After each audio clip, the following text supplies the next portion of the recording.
자, 사회복지 정책론 들어가도록 하겠습니다. 정책론 위쪽에 쓰세요. 시험에서 어렵게 나온다.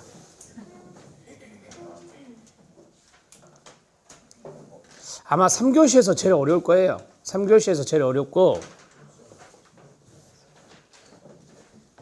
용어예요. 용어를 이해하는데 중점을 두자. 그렇게 하면은 50% 이상은 맞출 수 있거든요. 자, 예를 하나 들어보면, 자, 들어보세요. 그냥 수량적 평등이 뭐냐?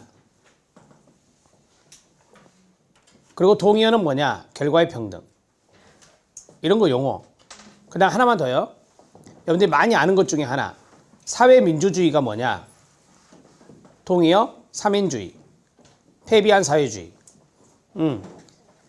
정책은 이러한 용어들이 많이 생각보다 많아요. 수직적 재분배가 뭐냐? 수평적 재분배가 뭐냐? 이런 용어들이 있거든요. 그 용어들을 알면 우리가 문제를 풀 때 O냐 X냐를 알 수가 있어요. 어제 했던 것 중에 우리가 조사론에서 개념 정리를 하자 그랬잖아요. 비슷한 녀석이에요. 그러니까 정책이든 조사든 시험 문제가 약간 어렵게 느껴지는 이유는 뭐냐? 우리가 아직까지 그런 것들을 잘 정립하지 못했기 때문에 흥미도 떨어지고 그 다음에 어려워하는 거예요. 항상 저는 기초가 중요하다 그래요. 기본이 중요하다. 그래서 그런 용어의 정의를, 개념을 아는데 초점을 두고 남은 기간을 공부하시면 도움이 많이 되실 거란 거를 다시 한번 말씀드립니다. 자, 이제 1번 문제 들어갑니다. 13번 문제까지 하겠습니다. 사회복지와 관련된 효율입니다. 효율의 동그라미. 여기에 대한 설명으로 옳은 것은입니다. 1번 지문을 국어처럼 이해해 보세요. 시작. 사회복지 정책이 평등의 가치를 훌륭히 이루더라도 끊어요. 효율의 가치를 크게 훼손하면 바람직하지 않겠죠. 아니, 평등 정책을 쓰고 있는데 효율성이 떨어지네요. 그럼 바람직하지 않죠. 그러니까 효율성을 고려하면서 평등 정책을 쓰면은 금상첨화가 되겠죠. 이해되신가요? 네. 2번 들어갑니다. 파레토 효율이란 게 있어요. 수단으로서의 효율이 있어요. 이 두 가지는 달라요. 자, 5번 아래 써보세요. 5번 아래에다가 파레토 효율 땡땡. 다른 사람의 가치를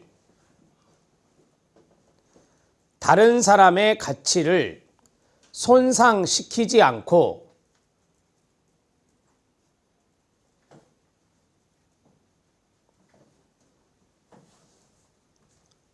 더 많은 가치를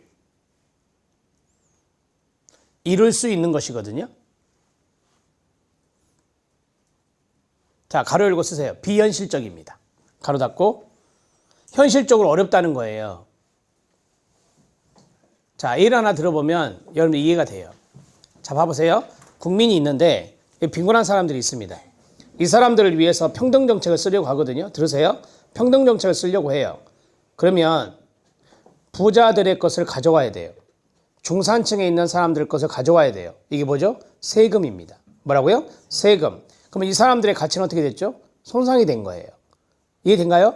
그러니까 다른 사람의 어떤 사람의 가치를 손상시키지 않고 더 많은 가치를 이룰 수 있는 것이 파레토 효율이에요.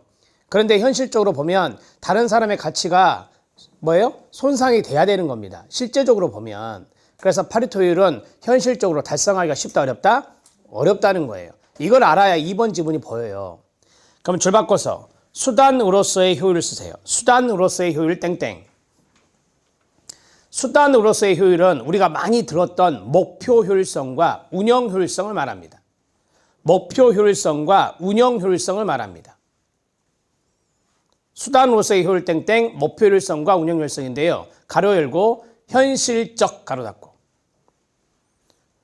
파레토 효율이란 것은 현실적으로 어렵지만 우리들이 정책을 펼칠 때 목표 효율성을 감안하고 운영 효율성을 감안해서 정책을 펼치거든요. 이거는 현실적인 거예요. 쉽게 말씀드리면. 그러면 2번 지문 들어가요. 사회복지 정책에서 파레토 효율은 끊어요. 수단으로서의 효율에 포함되는 개념이다. 그렇지? 않죠. 포함되는 것도 아니고 이거 별개라 했잖아요. 그러면 물어볼게요. 이 두 가지 효율 중에 어떤 것이 더 중요할까요? 수단으로서의 효율성이 더 중요한 거죠. 그러면 밑에 썼던 거 있잖아요. 파레토 효율과 수단의 효율성을 묶어주세요. 왼쪽에 묶어주셔서 자, 왼쪽에다 쓰세요. 수단으로서의 효율이 더 강조됨. 수단으로서의 효율이 더 강조됨 또는 더 중요함이라고 쓰면 돼요. 자, 2번 지문은 파레토 효율이 수단으로서의 효율에 들어가지 않기 때문에 틀린 거다. 3번 효율의 동그라미 최소의 비용의 밑줄. 우리가 보통 효율하면은 최소의 비용을 쓰는 거거든요. 근데 어떠한 상황에서도예요? 아니죠. 우리가 효율이라면 비용을 줄이고 효과를 극대화해야 되거든요. 그러면 어떠한 상황에서도가 틀린 거예요. 그 자리에 X 하면 돼요. 네 번째, 목표 달성 밑줄. 자, 원래 의도했던 목표를 달성했는가를 보는 게 뭐죠? 효과성 평가예요. 시작. 효과성 평가. 효율성 평가가 아니라 효과성 평가죠. 목표 달성의 밑줄. 다섯 번째, 효율성은 효과성과 필요 충분 조건이다. 아니요. 자, 앞에 보세요. 쉽게 이해하세요. 효율적이면 효과적이나요? 맞죠? 효율적이면 효과적입니다. 왜? 효율 안에 효과가 있어요. 효율이 뭐였죠 아까? 비용을 줄이고 효과를 극대화하는 거니까 효율적이면 효과적이에요. 반대로 봐요. 효과적이면 효율적이에요? 아니죠.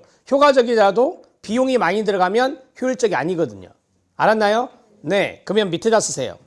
5번의 오답 노트는 이겁니다. 어제 제가 그랬죠. 타당도는 충분하니까 주고 신뢰도는 필요하니까 받는다 그랬잖아요. 효율적이면 효과적에다가 참 명제니까 쓰세요. 효율성은 충분 조건, 컴마, 효과성은 필요 조건입니다. 좀 더 구체적으로 할게요. 효율성은 효과성에 대한 충분 조건이고 효과성은 효율성에 대한 필요 조건입니다. 어제 타당도 신뢰도 했던 거 응용하시면 돼요. 알았나요? 네. 답은 1번. 2번 문제. 역사 문제입니다. 스피넴랜드법 왼쪽에 써주세요. 임금 부족분 보충입니다. 임금 부족분 보충 가로 열고 구, 빈, 세로 가로 닫고 세금으로 임금의 부족분을 보충해준 제도가 스피넴랜드 제도입니다. 기역, 니은, 디귿, 리을이 있는데 니은부터 하겠습니다. 오늘날 가족수당만 밑줄. 가족수당 최저생활보장에 뭐가 됐다? 기반이 되었습니다. 오른쪽에 쓰세요. 자, 앞에 보세요. 최저생계비를 설정해야 부족분을 보충해 줄 거 아닙니까? 최저생계비는 어떻게 책정했느냐? 가족수와 빵값입니다. 시작. 가족수와 빵값. 가족수와 빵값 쓰시고 땡땡 최저생계비. 그래서 가족수당의 효시가 된 거예요. 그 다음에 기역으로 다시 갑니다. 빈민의 독립심과 능률, 노동 능률을 뭐 했다? 저하시켰어요. 저하의 동그라미. 오른쪽에 쓰세요. 법이다 다음에 오른쪽에다가 저임금 합리화입니다. 저임금 합리화입니다. 이때는 듣기만 해요. 스피넴랜드법을 실시할 때 경제 불황기였습니다. 영국이 극심한 경제 불황을 한 40년 정도 경험을 하거든요. 그래서 이것을 만들었어요. 그러면 물어볼게요. 임금의 부족분을 세금으로 보충해주는 제도예요. 사장님들은 월급을 많이 안 주겠죠. 그래서 뭐라 한다? 저임금이 합리화됐어요. 그럼 저임금이 합리화되면 노동자의 노동 동기는 떨어집니다. 알았나요? 땡땡 노동동기 저하. 시작. 노동동기 저하, 근로동기 저하 해도 돼요. 그래서 독립심도 떨어지고 노동의 능률도 떨어지게 되는 겁니다. 알았나요? 네, 이런 걸 알아야 이게 연상이 되는 거니까. 디귿 우선 패스. 리을입니다. 스피넴 랜드법의 핵심 내용이 끊어보세요. 개정구빈법 1834년에 의해서 뭐 됐다? 폐지됩니다. 폐지에 쓰세요. 구빈세 부담 증가 때문입니다. 왜 이 녀석을 신구빈법, 개정구빈법 때 폐지를 했냐면 구빈세 부담이 너무 증가하니까 그것을 폐지했다라고 생각하시면 됩니다. 알았습니까? 네, 폐지가 중요한 거예요. 자, 디귿 들어갑니다. 스피넴 랜드법 제정에 따라 구빈세 부담이 줄어들었나요? 아니라니까요. 늘어났다 그랬어요. 노동자 임금이 상승했나요? 아니요. 저임금이 합리화됐다 했잖아요. 디귿은 틀렸습니다. 기역 디귿, 기역 니은 리을. 답은 4번입니다. 됐나요? 네. 스피넴 랜드법은 시험에 잘 나오니까 꼭 기억해 놓으시고 3번. 사회복지나 복지국가의 역사 문제입니다. 현관펜 준비. 엘리자베스 구빈법 밑줄. 토니 블레어 제3의 길 밑줄. 3인주의 밑줄. 신구빈법 밑줄입니다. 자, 여러 가지 것이 믹스되어 있습니다. 하나씩 단독으로 보셔야 됩니다. 엘리자베스 구빈법에서는 그 다음에 가로 빈민의 자유로운 이동을 금지했답니다. 가로 닫고. 자, 절 보세요. 한 곳에 머물러 살게 했다는 거죠. 정주법입니다. 시작. 정주법. 정자가 정할 정자, 주가 살주자거든요. 그러면은 사는 곳이 정해졌다 그 말은 이동을 금지시킨 거예요. 그게 바로 정주법이에요. 알았나요? 네, 니은. 제3의 길에 중요한 비유가 있습니다. 인간의 얼굴을 한 시장경제 현관펜 밑줄. 자, 쉽게 말씀드리면 이거예요. 자, 들어보세요. 제3의 길 1997년에 영국의 노동당 총리 토니 블레어가 이것을 들고 나왔습니다. 공약으로 정책을 이렇게 하겠다라고 했어요. 그때 토니 블레어 97년에 영국은 IMF 체계에 빠집니다. IMF 체계에 빠졌을 때 토니 블레어의 구상은 바로 제3의 길을 통해서 거기 밑에 나오지만 인적 자본에 투자하는 것을 강조합니다. 실업자 투자합니다. 그리고 이제 학교 들어가기 전에 공교육을 투자해서 아이들에게 보육을 시키고 교육을 시킵니다. 이게 다 인적 자본의 투자예요. 여성들에게 투자하고 이런 것들이 여기에 들어가거든요. 자, 그러면 이런 인적 자원의 투자를 국가가 한단 말이에요. 이게 바로 일종의 복지입니다. 뭐라고요? 복지. 그게 바로 인간의 얼굴이에요. 인간의 얼굴을 복지라고 생각하면 돼요. 따스함이요. 그 다음에 시장 경제를 그만둘 수는 없죠. 왜? IMF 체계니까 시장 경제도 활성화시켜야 되잖아요. 쓰세요. 시장의 효율성입니다. 자, 이걸 제가 풀어드릴게요. 토니 블레어가 주창한 제3의 길은 잘 들으세요.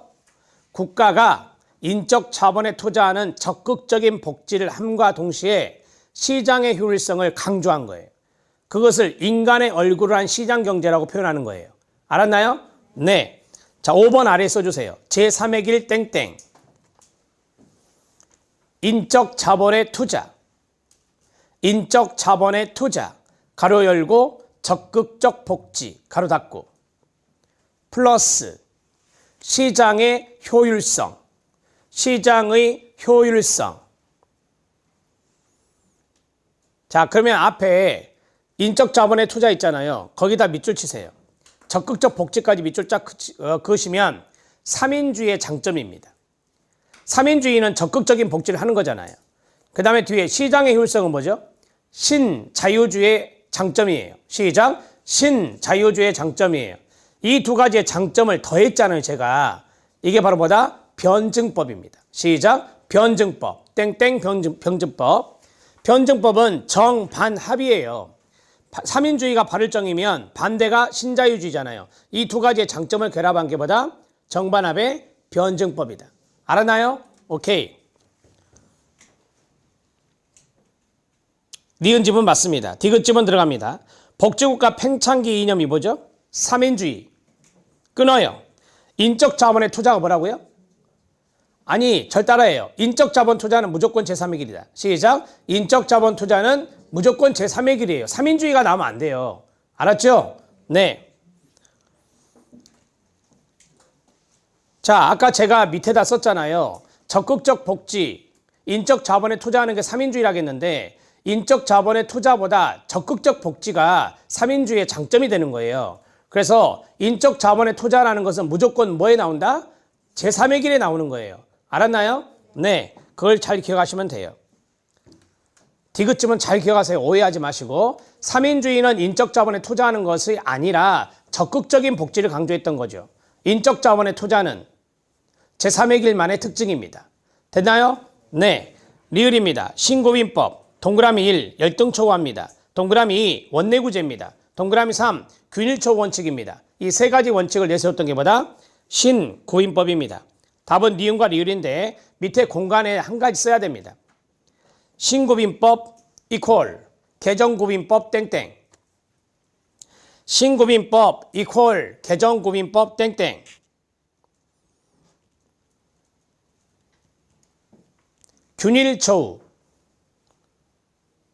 균일초우 가로 열고 쓰세요. 자, 동의어 들어갑니다. 저 봐요. 똑같이 초우했다는 소리는 뭐냐면 행정이거든요. 써요. 전국적 행정통일. 시작. 전국적 행정통일 이퀄. 그러면 전국적으로 행정을 통일한 것은 지방 분권이에요? 중앙 집권이에요? 중앙 집권행정. 중앙 집권행정. 가로 닫고 이제 하나 끝났습니다. 두 번째 원내구제 가로 열고. 자, 원내구제는 뭐냐? 작업장 재설립이에요. 시작. 작업장 재설립 이퀄 작업장을 재설립합니다. 신고민법 때. 자, 가로 닫고 두 가지 끝났습니다. 세 번째가 뭐죠? 열등초우입니다. 시작. 열등초우. 이 세 가지 원칙이 신고민법인데 열등초우가 뭐죠? 열등초우는 최하위 임금 노동자보다 복지급여 수준이 높아서는 안 되는 거죠. 쓰세요. 가로 열고 공평입니다. 열등초우는 공평을 의미하는 거예요. 가로 닫고. 됐나요? 네. 역사 문제이기도 하고 복지국가의 문제이기도 합니다. 여러 가지 것을 잘 알아두시면 좋겠습니다. 4번 문제 들어갑니다. 사회보험제도의 도입입니다. 이것도 역사입니다. 기억, 미국 사회보장법 밑줄. 니은, 영국 국민보험법 밑줄. 디귿, 베버리지 보고서 밑줄. 리을, 세계 최초의 사회보험의 밑줄입니다. 자, 기억과 니은은 여러분들이 외울 게 있습니다. 미국의 사회보장법의 사회보험은 두 가지였어요. 연금의 동그라미, 실업의 가로입니다. 맞습니다. 미국은 연금보험과 실업보험을 1935년에 제정했습니다. 니은, 국민보험법은 영국 건데요. 영국의 국민보험은 두 개입니다. 하나는 건강, 하나는 실업입니다. 질병이 건강이죠. 질병 맞습니다. 뒤에 뭐라고 되어 있어요? 노령연금, 연금 아닙니다. 실업입니다. 실업보험이라고 쓰시면 돼요. 디귿, 베버리지 보고서입니다. 베버리지 보고서는 사회보험의 6대 원칙이 있는데 들으세요. 똑같이 돈을 내고 똑같이 돈을 받고 급여를 충분하게 받는 것을 골자로 하고 있습니다. 따라서 거기에 소득에 비례한 기여가 틀렸죠. 소득에 비례한 기여 틀렸고요. 뭐라고 해야 되냐? 균일 기여라고 해야 됩니다. 시작. 균일 기여. 사회보험 6대 원칙 중에 하나로 끊어요. 균일 기여를 제한하였습니다. 기여는 돈을 내는 걸 말합니다. 리을입니다. 세계 최초의 사회보험은 독일의 산재입니까? 아닙니다. 독일의 질병보험이죠. 1883년 질병보험입니다. 자, 오답노트 하고요. 영국의 국민보험은 제1부가 뭐다? 질병. 제2부가 뭐다? 실업입니다. 그 다음에 디귿, 베버리지 보고서 6대 원칙에 뭐가 있다고요? 균일 기여가 있다. 그 다음에 리을, 세계 최초의 사회보험은 독일의 뭐다? 질병보험이다. 기억 하나 맞습니다. 답은 1번. 5번 아래 쓰세요. 5번 아래에다가 베버리지 보고서 사회보험 6대 원칙 땡땡. 베버리지 보고서에서 이야기하는 사회보험의 6가지 원칙이 시험에 잘 나오거든요. 자, 이제 절 보세요. 세 가지 한 번에 끝냅니다. 소득 수준에 상관없이 똑같이 돈 내자 그랬어요. 그럼 똑같이 돈을 받겠죠? 오케이. 근데 이 급여를 줄 때 충분하게 주라겠어요. 그럼 세 가지 들어간다. 균일 기여, 균일 급여, 급여의 적절성이에요. 시작. 균일 기여, 균일 급여, 급여의 적절성이다. 그럼 나머지 세 가지 남았잖아요. 나머지 세 가지는 자, 보세요. 우리나라 사회보험 피보험자 구분돼 있어요, 안 돼 있어요? 직장가입자, 지역가입자 구분돼 있잖아요. 마찬가지 피보험자 구분입니다. 피보험자 구분, 컴마. 사회적 위험에 대비하는 게 사회보험이거든요. 그건 사회적 위험을 협소하게 하지 않고 모든 사회보험을 다 포괄하자라고 했거든요. 쓰세요. 위험 대상의 포괄화. 위험 대상의 포괄화. 하나 남았죠. 마지막은 행정입니다. 행정. 행정은 분리하자 그랬어요? 통합하자 그랬어요? 행정 통합입니다. 시작. 행정 통합.